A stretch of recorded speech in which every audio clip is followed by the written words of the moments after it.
함께 다시 합독합시다. 시작. 우리가 우리에게 죄 지은 자를 사하여 준 것 같이 우리 죄를 사하여 주옵시고.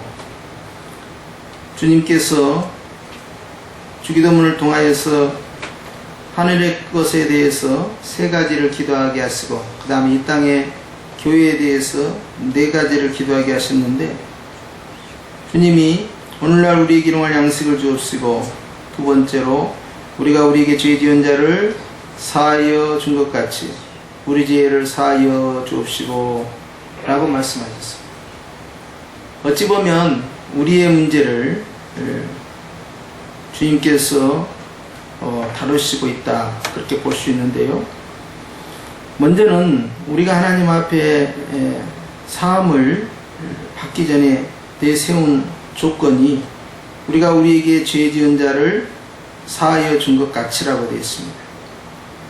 죄를 지었다 라고 되어 있는데요, 이 죄를 누구에게 졌느냐? 우리가 우리에게 지었다 하는 이야기입니다. 즉 하나님 앞에 범죄했다는 것이 아니라 우리가 우리에게 잘못한, 즉 우리가 우리에게 상처를 주고 우리가 우리에게 상처받은 일이 발생했다는 것입니다. 그런데 지난주에도 말씀을 드렸지만, 이제 이 죄 문제를 다룰 때 주님께서 이제 쓴 것이 탕감해 준다, 빚진 자의 빚을 해결해 주는 그런 의미로서의 빚이라는, 그리고 용서함이라는 단어가 연관되어 있다는 것을 말씀을 드렸어요. 그렇기 때문에 예수님께서 1만 달란트 비유를 드신 예가 바로 거기에 있었다 말씀을 드렸고, 또 요한복음 19장 30절 말씀에 주님이 다 이루었다라는 그 말씀 자체가 다 탕감시켰다, 다 완불했다 하는 의미가 있는 테텔로스타이라는 용어를 선택하셨다.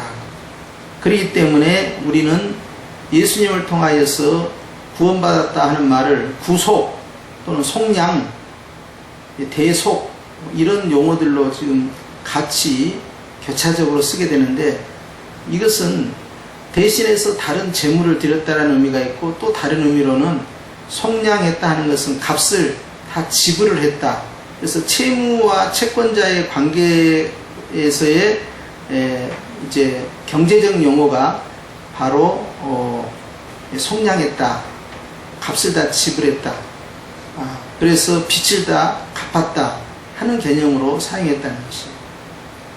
그러면 이제 우리가 이는 이로 눈은 눈으로 생명은 생명으로 했는데, 예를 들어서 첫 아들을 낳으면 이제 장자로 하나님께 드려야 되는데, 초태생은 하나님 앞에 제물로 죽여서 드립니다. 그런데 사람은 어떻게 할 것이냐? 첫째는 그러면 이제 속량을 합니다.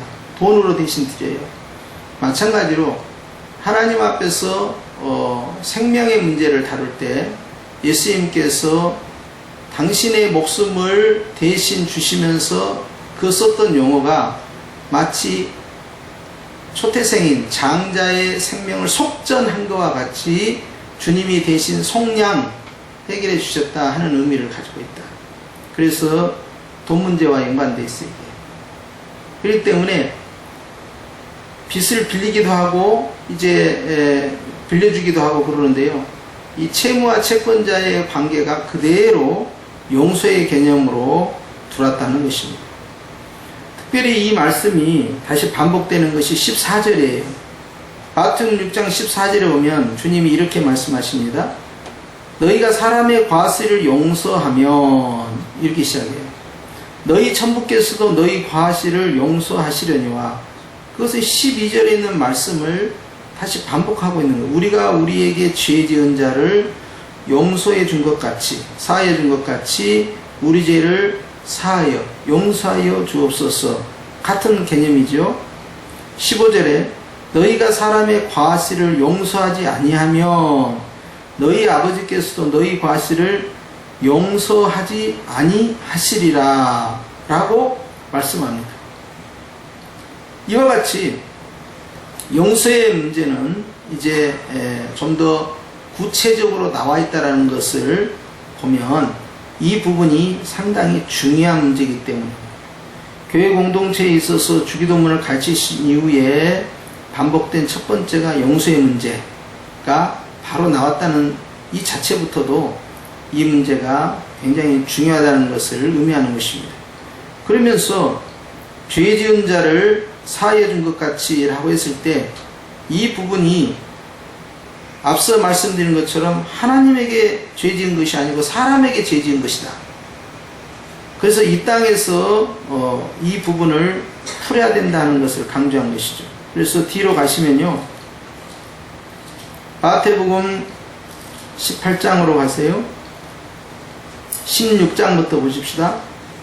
16장 19절부터 먼저 교회, 즉 우리가 가지고 있는 권세가 무엇인지 좀 봐야겠어요. 16장 19절 시작. 내가 천국 열쇠를 내게 주리니 네가 땅에서 무엇이든지 매면 하늘에서도 매일 것이요 네가 땅에서 무엇이든지 풀면 하늘에서도 풀리리라 라고 말씀하셨어요. 교회가 가지고 있는 천국 열쇠가 천국에서 우리가 다 가지고 있다 이 말이에요. 그런데 땅에서 매면 하늘에서도 매인다, 땅에서 풀면 하늘에서 풀린다 라고 함으로써 하늘에서 결정하는 것이 아니라 땅에서 결정하는 권세를 주셨다 하는 것입니다.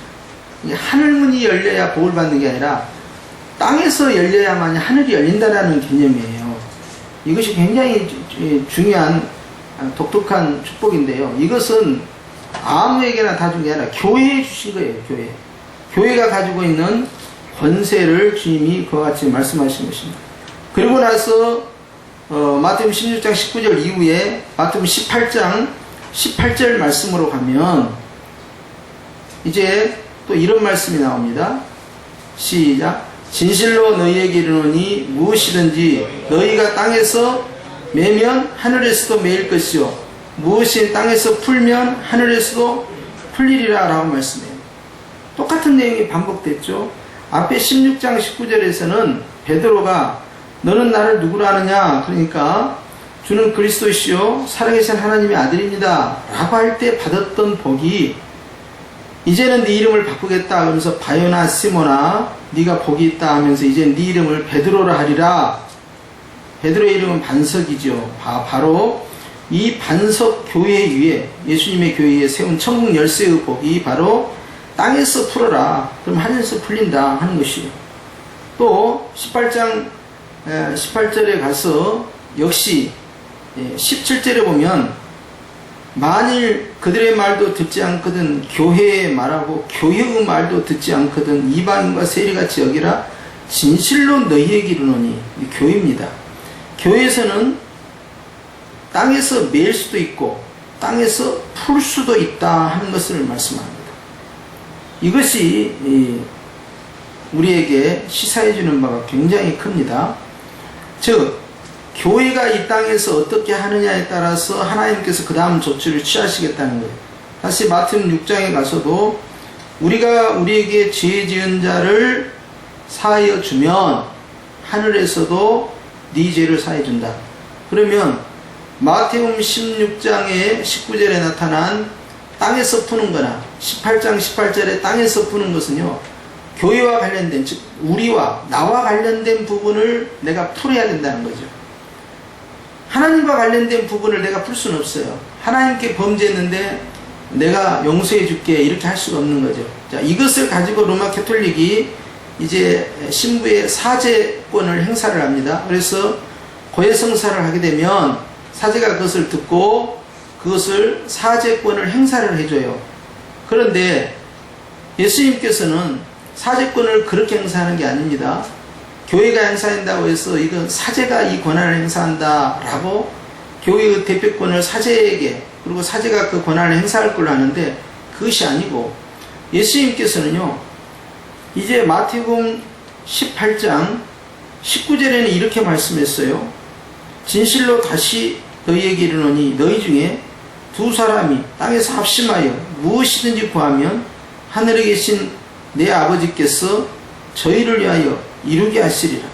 두세 사람이 내 이름으로 모인 곳에는 나도 그 그들 중에 있느니라 라고 말씀함으로써 사제가 푸는 것이 아니고 두세 사람이 모이는 그러한 공동체가 합심으로 무엇을 풀고자 할 때 하나님께서 풀겠다는 것입니다. 그런데 그 푸는 순서가요, 나와 관련된 것을 내가 풀어야만이 나와 관련된 것을 주님이 내 것을 풀겠다라는 그런 순서를 말씀하셨어요. 그럼 바꿔 말씀드리면 1만 달란트 빚진 자처럼 나는 주님께 1만 달란트를 탕감을 받았는데 나에게 빚진 자 지극히 작은 500데나리온을 내가 탕감해 주지 않는다면 주님께서 그 사람을 용서치 않겠다, 감옥에 넣겠다 하는 비유가 1만 달란트 비유입니다. 즉 순서가 어떻게 되느냐, 나와 관련된 것을 내가 풀어줄 때 주님께서는 나와 관련된 것을 풀어주겠다는 거예요. 순서가 그렇게 해요. 그렇기 때문에 사람과의 관계성에 있어서 특히 교회와 관련돼서 매여 있었던, 묶여 있었던 부분을 풀어내면 주님이 그 문제에 칭찬을 하시면서 주님과 나와의 묶여 있는 걸 손대겠다는 것이죠. 근데 사실 이것이 이 절차대로 진행하는 것이 굉장히 어렵습니다. 다른 사람의 이 상처인 경우는 조금 이 객관성을 유지하기가 쉬워요. 근데 나와 관련된 상처는요, 객관성을 유지하기 어렵습니다. 그 다음부터는요, 이제 감정이 발동이 돼요. 그러니까 객관성을 상실해 버립니다. 왜냐하면 이미 낙심이 들어오고 실망이 들어오고 분노가 들어오고요, 미움이 들어오고요, 내 스스로를 절제할 수 있는, 그리고 객관적으로 볼 수 있는 그러한 이 자제력을 이미 상실해버려요. 그렇기 때문에 이제 주님의 말씀대로 그렇게 실천을 해야 되는데 실천되는 것이 쉽겠느냐 하는 거예요. 시간이 굉장히 많이 필요하고요. 그리고 내가 그 문제를 가지고 상당히 몸부림을 쳐야 돼요. 그리고 실제 그렇게 한다고 해서 또 잘 되느냐? 꼭 그렇지도 않습니다. 그럼에도 불구하고 우리는 이 말씀을 기억해야 되죠. 내가 이 문제를 풀지 않냐면 주님도 내 문제를 풀어주지 않는다는 거예요. 그럼으로써 우리는 어떤 사람에게 상처를 받는 것이 너무 힘들고 정말 화가 나지만, 잘 들어보십시오. 그럴 때마다 나는 이 문제를 다룰 수 있다면, 이 문제를 풀 수 있다면 나는 주님 앞에서 동일하게 주님과 나 사이에 매여 있는 부분을 풀 수 있는 기회를 잡게 되는 것입니다. 결국은 내가 어떤 문제를 풀어준다는 것은 나에게 또 다른 기회를 만들어주는 거예요.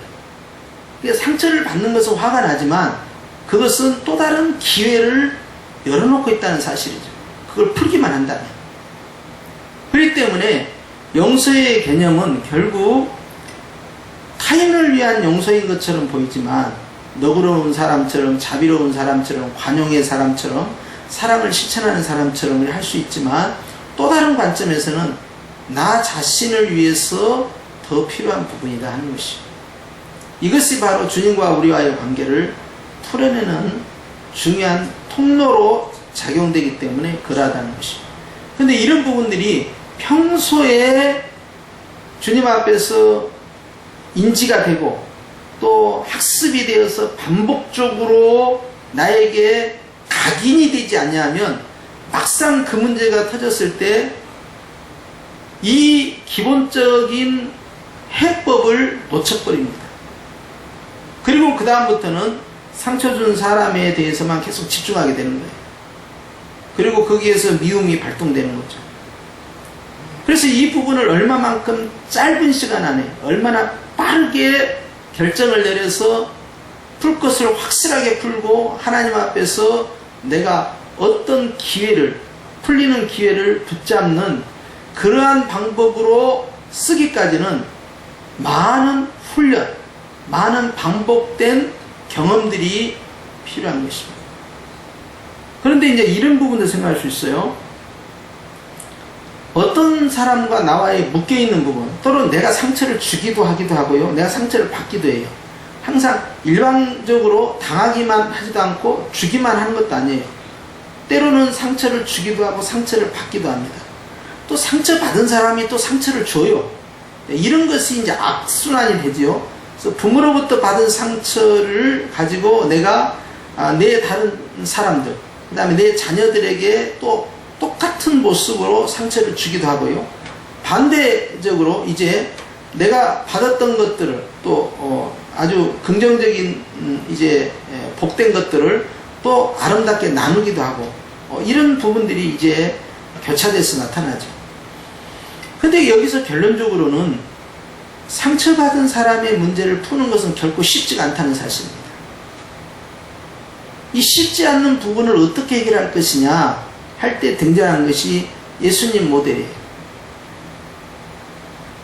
사람의 문제를 사람과의 관계성에서 푸는 것도 어려운데 어떻게 하나님과 우리 사이에 묶여있는 부분이 쉽게 풀리겠어요? 이루어지기 어렵죠. 그래서 주님께서는요, 예수님을 보내셔서 예수님, 하나님과 우리 사이에 묶여있던 부분을 예수님이 풀어내기 시작합니다. 자, 예수님은 제3자예요. 나와 하나님 관계는 지금 묶여있는 것이 많아요. 그런데 예수님이 제3자가 오셔가지고요, 내가 가지고 있는 빚져있는 장부를 다 가져갔으면서 거기에 있는 장부에 있는 그 내용들을 다 살펴보시더니 그것을 한꺼번에 다 빚을 청산을 해버린다는 거예요. 그러고는 예수님께서 이제는 너는 더 이상 빚을 지지 않았다 하고 대신 값을 지불하고 그 장부를 태워서 없애버렸어요. 너는 이제부터 자유자다. 마치 하나님과 우리 사이에 풀릴 수 없는 그러한 묶여있는 부분을 주님께서 오셔서 그 벽을 깨뜨려 버리시고 대신 다 해결해 버렸다는 거예요. 그렇게 어려운 일들을 사람이 할 수 없기에 하나님께서 예수님을 보내셔서 그 문제를 해결하셨다는 것입니다. 용서라는 부분이 70번에 7번이라도 용서하라? 7번도 용서하기 어려운데 그 7번을 70번 동안 반복으로 해 나가야 돼요. 산술적으로는 490번이지만요. 7이라는 완성된 숫자를 베드로가 적용을 할 때는요. 그 정도면 충분한 숫자입니다. 그런데 그것을 70번 더 반복을 시키는 예수님의 의도는 뭐였겠느냐? 그것은 제한시키지 말라는 거였어요. 왜 그러냐면 우리가 하나님의 긍휼하심을 받는 것이 제한돼서는 아니 되기 때문에 그러합니다. 그래서 예수님의 공로를 통해서 용서함을 받고 구원을 받은 우리에게 주님은 이제 말씀하는 거예요. 크리스찬들에게 말씀하는 겁니다. 땅에서 풀면 하늘에서 풀린다. 전제 조건은요, 크리스찬들이에요. 넌 크리스찬들에게 말씀한 게 아닙니다. 크리스찬들에게 가장 먼저 적용된 것은 예수님께서 나와 하나님 사이에 묶여있는 걸 풀어버린 거예요. 이게 1만 달란트입니다. 그러면 너는 500데나리온은 어떻게 할 거냐는 거예요. 네가 500데나리온을 풀면 여전히 주님께서는 우리의 삶 가운데 묶여있는 어떤 부분들을 계속 풀어내겠다는 것이에요. 그러니까 이미 너는 풀렸으니 계속해서 풀어야 된다는 뜻이에요. 너는 이미 하나님으로부터 풀림을 받았으니 너는 다른 사람에게 대해서도 풀어야 되고 또 하나님께서 여전히 너를 계속 풀 수 있도록 너는 그 통로를 확보를 해야 된다 하는 것을 말씀하는 겁니다. 그것이 안 되니까 예수님께서 본을 보여주신 거예요. 가령 이런 케이스입니다. 우리가 밀양이라는 영화를 보면요, 거기에 나오는 배우가 교회를 다니는데 납치를 당합니다. 아이가 유괴를 당해서 그 아이가 살해를 당해요. 그런데 그 아이를 살인한 그 살인자가 감옥에 갇혀 있을 때 이 주인공이요, 교도소를 찾아가서 내가 이제 용서해 주겠다라는 마음을 가지고 방문을 해서 면회 신청을 합니다. 근데 그 사람이 이 여주인공을 딱 보면서 자기가 유괴해서 살해한 아이의 어머니죠. 그 어머니를 향해서 이렇게 말해요. 나는 하나님 앞에 회개를 했습니다. 그러니까 나는 이제는 자유합니다. 할렐루야 그래버린 거예요. 거기에서 이 여주인공이 꼭지가 돌아버린 거예요. 나 그런 교회라면 나 안 다닐란다. 이것이 용서라면 나는 아니다 하고 뒤돌아 쓰는 거예요. 그래서 그 영화가 이제 많은 사람들의 용서라는 관련된 세미나를 할 때마다 이 영화가 꼭 소재로 등장을 합니다. 그런데 여기에서 이 영화 이 제작자가 감독이 의도하는 바는 뭐였겠어요? 그것은 나와 하나님과의 관계보다는 이 땅에 살고 있는 크리스찬들이 이 땅에서의 사람들과의 관계를 어떻게 푸느냐를 중요시 여겨야 되는데 경시한다 하는 거예요. 근데 주님이 가르쳐준 기도문에는요, 하나님과의 관계를 중시 여긴 것보다는요, 사람과의 관계를 더 중시합니다.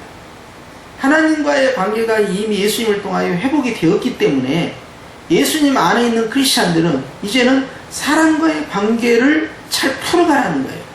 이렇게 네가 잘 풀면 너에게 계속해서 하나님께서 풀어주시는 기회를 네가 공급받게 된다 하는 부분을 강조하는 거예요. 예수님이 풀었기 때문에 계속 푸는 길로 가라는 것이죠. 이런 부분들이 이제 예수님께서 반복적으로 오늘 12절에서도 그리고 14절에서도 사람이 너에게 과실을 행했다. 이게 고의적으로 하는 거하고는 좀 차이가 있어요. 내가 너를 아주 죽이겠다. 내가 다시는 용서치 않겠다. 그리고 이제 아주 의도성을 가지고 나를 공격해온 사람. 이건 과실이 아닙니다. 그런데 주님은 구분을 하셨어요. 과실은 어떻게 할 거냐? 실수였다. 몰라서 그랬다. 어떻게 할 거냐? 용서할 거냐? 이거 용서하면 주님이 널 용서한다. 이렇게 나온 거예요. 이것이 14절이에요. 과실입니다. 여기는. 근데 예수님께서는요, 십자가에서요, 이제 당신을 못 받고 또 창으로 찌르고 또 채찍질하고 조롱하고 비웃고 또 제비뽑기에서 말이죠, 겉옷을 다 벗겨가지고 그걸 가져가고 이런 로마 병사들을 보면서 주님은 이렇게 말씀하시죠. 아버지요, 저들의 죄를 용서하여 주옵소서 그랬어요. 자, 예수님에게 잘못한 거예요. 그런데 저것은 완전히 이 법률적 사형 집행을 하고 있는 공무원이에요. 그렇기 때문에 그것은 과실이 아니잖아요. 분명히 의도성을 가지고 목적을 가지고 행한 거예요. 공무를 집행하고 있는 겁니다. 그런데 예수님은 그렇게 해석을 안 한 거예요. 저것은 과실이다 해버린 거예요. 왜 과실이냐? 아버지요, 저들은 자기들이 하고 있는 일을 모르고 있습니다. 그래서 과실입니다. 그러니 용서해 주세요 해버린 거예요. 아하, 이건 분명히 고범죄야. 이건 의도적으로 그런 거야. 이건 악한 거야. 그럼에도 불구하고 주님의 관점에서는 그걸 과실로 평가했다는 사실이에요. 그리고는 용서를 선언해버린 겁니다. 이것이 과연 우리에게 무엇을 시사하겠습니까? 예수님께서는요, 오늘 네가 다른 사람이 너에게 상처 준 것, 너를 묶어버린 것을 의도적이고 고의적인 것으로, 악랄한 것으로 평가할 것이냐, 아니면 과실로 볼 것이냐 먼저 묻는 거죠. 과실이라면 어떻게 할 거냐? 용서할 수 있겠느냐? 그러면 아버지께서 너에게 풀 수 있는 기회를 네가 획득하는 것이다. 그 말이에요. 이미 구원받은 성도에게 네가 만약 그 사람이 한 그 과실을 용서해 주지 않는다면 아버지는 네가 실수한 거, 잘못한 거 용서하지 않겠다는 거예요. 그러니까 예수님을 처음 믿을 때는 나와 하나님 관계가 중요한데, 예수님 믿은 다음부터는 내 주변 사람, 같은 크리스찬들, 또 이 땅에 살고 있는 사람들과의 관계, 이런 부분들이 굉장히 중요하게 등장하고 있다는 사실입니다. 어떻게 보면 하나님으로부터 시작하여서 이제는 이 땅에서 우리가 어떻게 살 것이냐의 그 관계성을 주님은 중시하는 거예요. 그렇기 때문에 주님이 마태복음 18장 18절에 있는 것처럼 땅에서 풀 거냐? 교회가 풀 수 있는데 풀면은 나도 같이 풀겠다. 근데 이 땅에 있는 크리스찬입니다. 교회입니다. 그러니까 우리 성형교회 같은 이런 집단이거나 또 여러분 각자가 다 교회예요. 교회인 여러분들이 이것을 풀지 않겠다고 하면 하늘에서도 안 풀린다는 거예요. 자, 주님 도저히 이건 용서할 수 없어서 풀지 않겠습니다 그랬어요. 그럼 주님께서 그걸 보시고 정당한 평가다, 그것은 풀면 안 된다 라고 하시는 부분도 있을 것이고, 야 그건 좀 너무한 거 아니냐, 그건 좀 풀어야 될 텐데 라고 생각하신다면 그 다음에 어떤 문제가 발생합니까? 그러면 내가 네 문제를 좀 풀려고 했던 거 그거 전부 딜레이 시켜야겠다, 전부 보류야, 이 상황으로 가버린 거죠. 교회가 하는 권징이 하나님 앞에 합법적 권징이 있어요. 주님 이것은 권징을 행해야 됩니다. 직무정지 시키고 수찬정지 시키고 그리고 직위해제 시키고 그리고 면직시키고 제명시키고 출교까지 하겠습니다. 출교한다는 것은 주님의 몸에서 나간 거예요. 우리는 교회에서 그러니까 출교를 정당하게 만약 했잖아요. 정당한 출교라면요, 그 사람 구원을 박탈시키는 거예요. 근데 딴 교회 가면 된다고 하더라고요. 불복이고. 그건 뭐냐면 정당하지 않는 정치적 출교를 했기 때문에 그래요.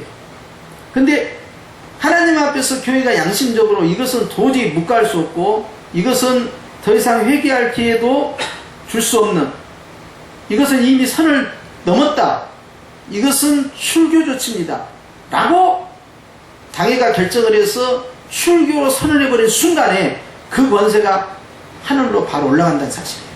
그리고 주님은 그 문제를 엄하게 다루죠. 그런 것을 우습게 알면 이제 교회의 권세를 스스로 이제 뭉개버린 거예요. 그러니까 교회가 권징을 행할 때 그 권세가 하나님 앞에서 합당하게 진행되는 그 권징은요, 바로 하늘의 권세로 바로 이어져요. 이렇게 무섭습니다. 오늘날에 있어서는 권징을 받은 사람이 아무데나 막 딴 교회로 가버리고 다른 데 가서 또 자기들끼리 신앙공동 정성하고 그러는데요, 하나님께서 그렇게 만우리 여김을 받잖아요. 그런데 정당하게 권징하지 않고 정치적으로 감정적으로 정략적으로 권징을 했다, 그러면 주님은 그 자체는 인정하지 않는 거죠. 뭐하는 짓거리냐, 그 권세를 거기다 쓰느냐, 이렇게 나오죠. 그렇기 때문에 하나님께서 이 땅에서 풀 것이냐 말 것이냐를 교회가 결정을 하는 거예요. 정당한 결정은 주님이 그대로 인정하시겠다는 거예요. 왜냐하면 그런 권세를 바로 교회에게 주셨기 때문에 그러하다는 것입니다. 교회가 그런 권세가 있다는 거예요. 그러면 이제 개인에게 다시 돌아갑니다. 과실은 어떻게 할 거냐? 과실은 용서해 줘야죠. 좀 화가 나지만 용서해 줘야죠. 근데 저것은 과실이 아닌 것 같은데요. 이제 이렇게 나가요. 이건 주님 실수한 게 아닙니다. 굉장한 의도성을 가지고 나왔고요. 이것은요, 용서해 주기 어려워요. 여기까지 가는 거예요. 그랬을 때 이제 교회는 고민을 해야 됩니다. 즉 저와 여러분은 고민하는 거예요. 이걸 과실로 정리할 것이냐, 이것은 용서할 수 없는 징계를 해야 될 고범죄로 처리를 할 것이냐 하는 문제를 갖고 여러분들은 주님 앞에 기도해야 되겠죠. 그럼에도 불구하고 오늘 주님께서는 하나님과의 관계가 화평하기를 원하는 성도, 예수님을 통하여 이미 화평케 된 성도들에게 그 화평을 계속 유지할 수 있도록 너는 여전히 이 땅에서 막혀있는 담을 무너뜨리고 계속해서 묶여있는 것들을 풀어냄으로써 화평을 유지할 거냐라는 걸 묻는 것입니다. 결국 과실의 문제는 우리 주님께서 내가 어떻게 다루느냐를 지켜보고 있는 것이죠. 이런 부분에 있어서 주님은 이제 이렇게 기도하라는 것이죠. 우리가 우리에게 죄 지은 자를 용서해 주었습니다 라고 네가 말할 수 있느냐. 그런 다음에 우리의 죄를 용서해 주옵소서 라고 말을 해야 된다라는 거예요. 순서를. 왜? 우리는 이미 용서를 받았기 때문에 그래요. 그럼으로써 교회가 하나님 앞에서 관계성을 어떻게 풀어가느냐에 대한 그 집중, 이것을 주님은 강조하는데, 바리새인들이 이 산상수훈회 때 항상 예수님의 대척점이 있었잖아요. 그럼 바리새인들은 어쩌겠느냐? 바리새인들은 결단코 그렇게 쉽게 풀어주지 않습니다. 남의 티끌은 찾아냅니다. 자신의 들보는 철저히 묵인합니다. 그러면 내 들보는 하나님 앞에서 누가 해결해 주겠냐는 거예요. 주님은 남의 눈에 있는 들보조차도 아니고 티끌조차도 용서하지 못하는데, 어떻게 네 눈에 이 큰 들보를 네가 하나님께 용서할 수 있겠냐? 안 된다.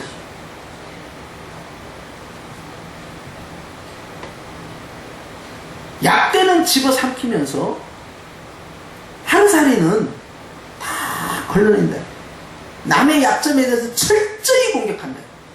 자기 자신에는 끝없이 관용을 베풀어요. 특히 어머니들이 조심해야 돼요.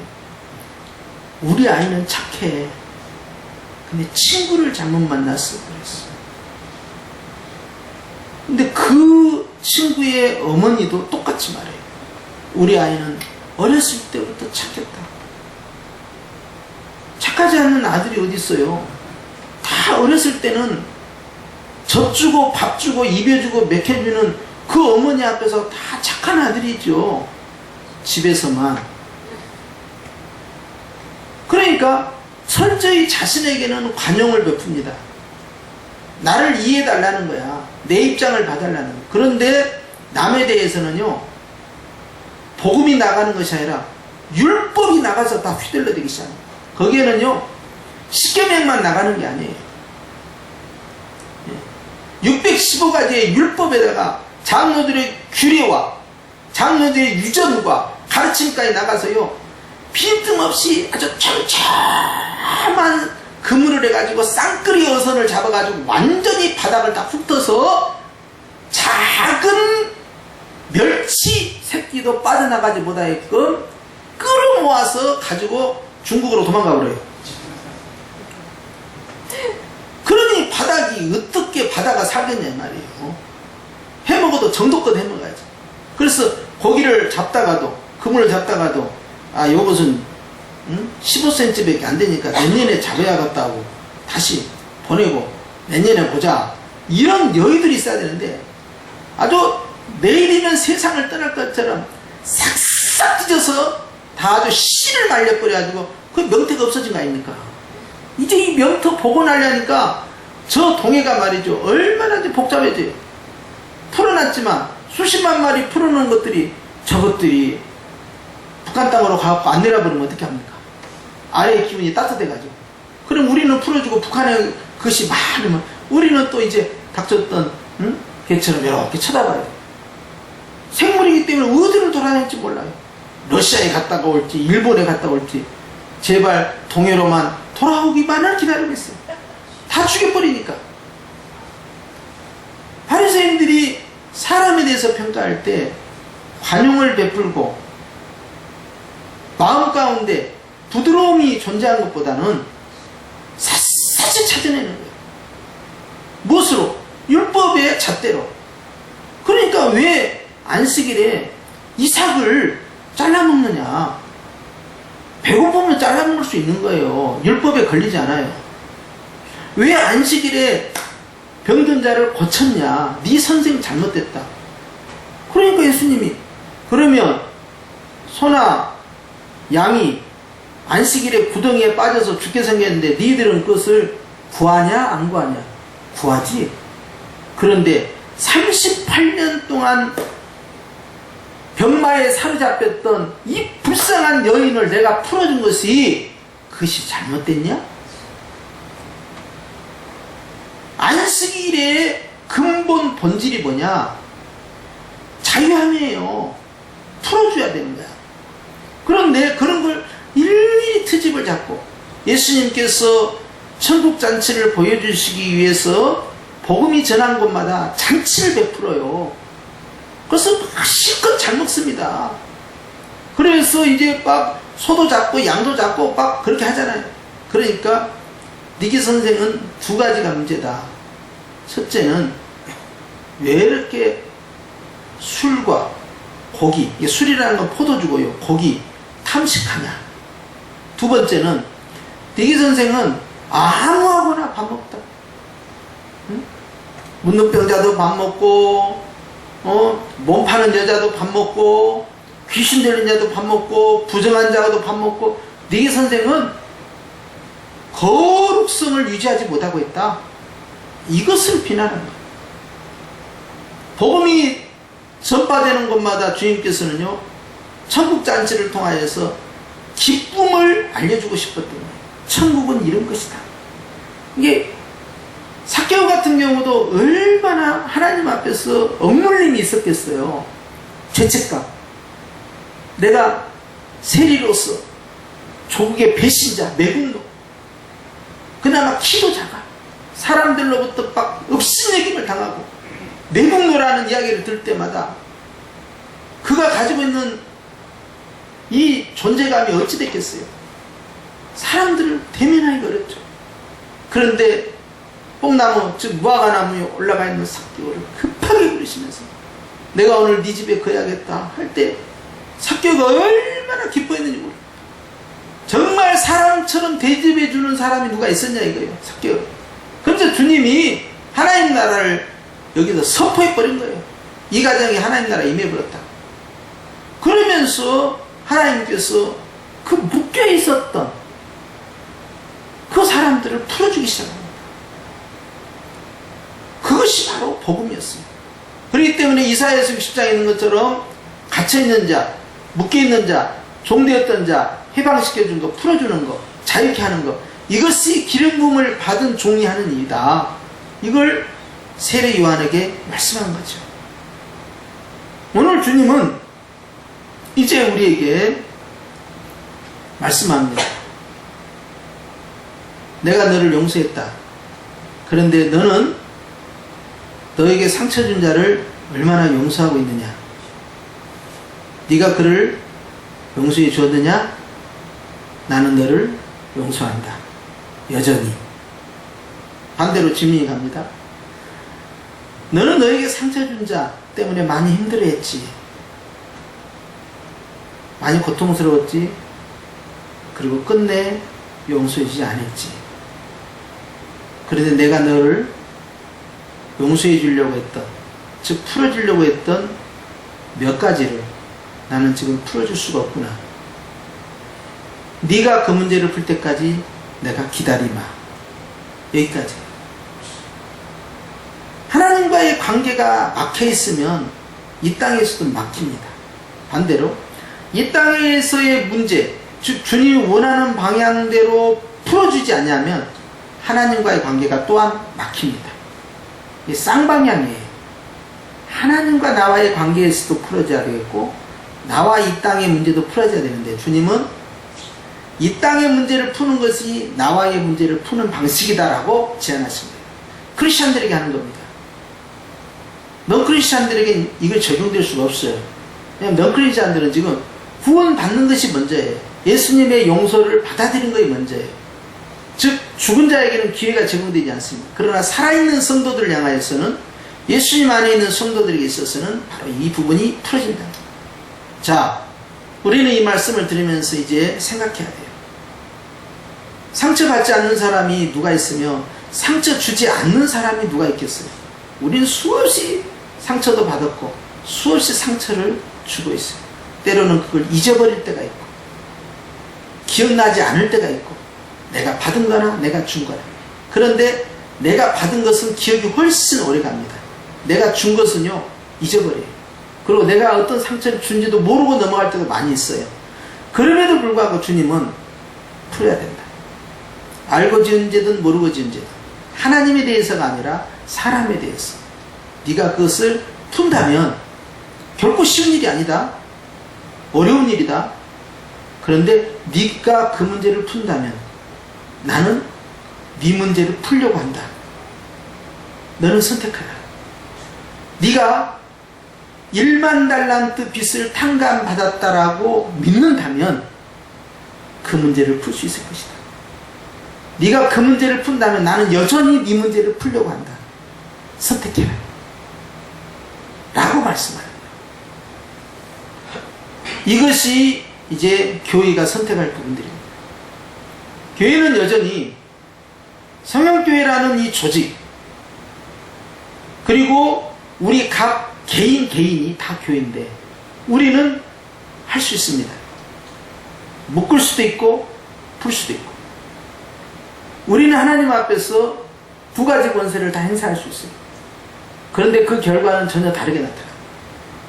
정당치 아니하는 묶음이나 푸는 것은요, 하나님이 기뻐하지 않아요. 그러나 주님이 원하는 방향대로 풀어버린다면, 주님이 원하는 대로 내가 행하게 된다면 주님께서는 나에 대해서 다른 계획들을 진행을 하십니다. 내가 주님 앞에 열심히 기도하고 열심히 헌신하는 것, 거기에서 끝난 것이 아니라 하나님 앞에서 내가 축복의 통로를 열어놓기 위하여 이 땅의 것들을 풀어내는 작업들을 주님 우리에게 지금 요구한다는 사실이에요. 할렐루야. 그래서 우리는 주님 앞에서 이 말씀을 받을 때마다 또 이 주기도문을 묵상할 때마다 우리는 생각해야 됩니다. 하나님 앞에 어떤 소원의 기도를 드리는 거 있잖아요. 목적 기도 이렇게 드리잖아요. 목적 기도를 드리는 것보다 더 확실한 축복의 통로가 있어요. 우리가 우리의 죄를 사하여 준 것 같이 우리 죄를 사하여 주옵시고. 바로 이 단어 안에는요, 내가 하나님 앞에 소원하는 바, 내 현재와 내 미래에 대한 내 소망, 열릴 것을, 풀어질 것을 바라는 그 열망과 열정들이요, 사실 이 속에 다 들어있어요. 주님, 저는 풀었거든요. 저에게 물질적으로 손해를 준 사람, 정말 부도 위기까지 가서요, 정말 나를 힘들게 하고 재산상에 큰 손해를 준 사람, 정말 내가 마음 가운데 불이 일어나고요, 불불 끓었는데요, 하나님의 말씀 묵상하면서 이 문제를 내려놓고 주여 풀어나요. 저는 주님으로부터 더 큰 것을 용서받았기 때문에 저는 이 사람의 문제를 풀겠습니다. 그리고 제 기업은 지금 이 사람을 인해서 부도 직전까지 가서 회생이 어려울 정도까지 갔는데 이제 이 부분을 주님께 맡기겠나이다. 까지 점을 찍고 내려온다면 주님은 그 다음부터 무슨 일을 하실까요? 하는 거예요. 그때 우리는 하나님이 이제 그 다음부터 나에게 하시는 일들을 사람들에게 간증할 수 있는 기회를 얻는 것입니다. 바로 그때 믿는 자의 용기와 그 은혜의 체험이 힘이 되어서 사람들에게 유익을 주는 것이죠. 하나님께서는 지금도 교회가 좀 다른 접근을 하기를 계속 원하시는 거예요. 화나지 않는 사람이 어디 있어요? 건드는데 아프지 않는 사람이 어디 있어요? 영육간에 나를 힘들게 하는 사람을 내가 용서해 주지 않겠어요? 용서하기 정말 어려워요. 그런데 주님은 계속 묻는 거예요. 여전히 용서할 수 있겠느냐? 여전히 풀어줄 수 있겠느냐? 그렇다면 나도 너에 대해서 그렇게 하겠다. 묻습니다. 선택은 여러분이 또 하시는 겁니다. 일평생에 있어서 우리가 주기도문을 암송할 때마다 자꾸 이 생각을 하는 거예요. 주님, 저는 이 땅에서 풀어졌는데 저에 대해서는 주님께서 좀 풀어주셔야 되지 않겠습니까? 이 한 문장 안에 우리의 수많은 마음의 소원들이 다 들어있어요. 육신 문제, 땅의 문제, 물질 문제, 건강 문제, 자녀의 문제, 주택의 문제, 현재 문제, 장래의 문제, 사업의 문제, 모든 내가 가지고 있는 고민거리들을 다 함축해서 나에게 잘못한 사람을 용서해 줬는데 주님 제 문제 좀 풀어주시랍니다. 이것이 여기에 다 들어요. 이 주기도문 한 문장 안에 다른 이야기를 구체적으로 나열하지 않아도, 그러지 않아도 네가 푸는 걸 봤다, 내가 지금 네 문제를 풀려고 한다, 너 이런 문제도 있고 저런 문제 있는데 내가 이제 하는 일을 잘 보아라. 하나님께서는 그 일을 통하여서 순종하는 자가 어떻게 복을 받는가, 그것을 드러내기를 원하시는 것이죠. 주님은 왜 7번을 70번 반복하면서 용서하라고 했을까요? 그 가해자를 사랑해서? 물론 그럴 수도 있겠죠. 그러나 주님은요, 피해자를 더 사랑했어요. 그것도 크리스찬 피해자를. 네가 주님의 사랑으로 7번을 70번씩 반복적으로 용서할 수 있다는 것은 내가 끊임없이 너를 향하여서 긍휼과 자비를 베풀겠다, 그것을 비례시키겠다는 겁니다. 그러니 결국에 가서 가해자를 향한 은혜인 것처럼 보이지만 실상은 피해자를 향한 하나님의 다른 계획, 다른 은총을 가지고 있었으니 우리는 이 부분을 믿음의 눈으로 아멘하는 것이에요. 할렐루야. 기도하십시다.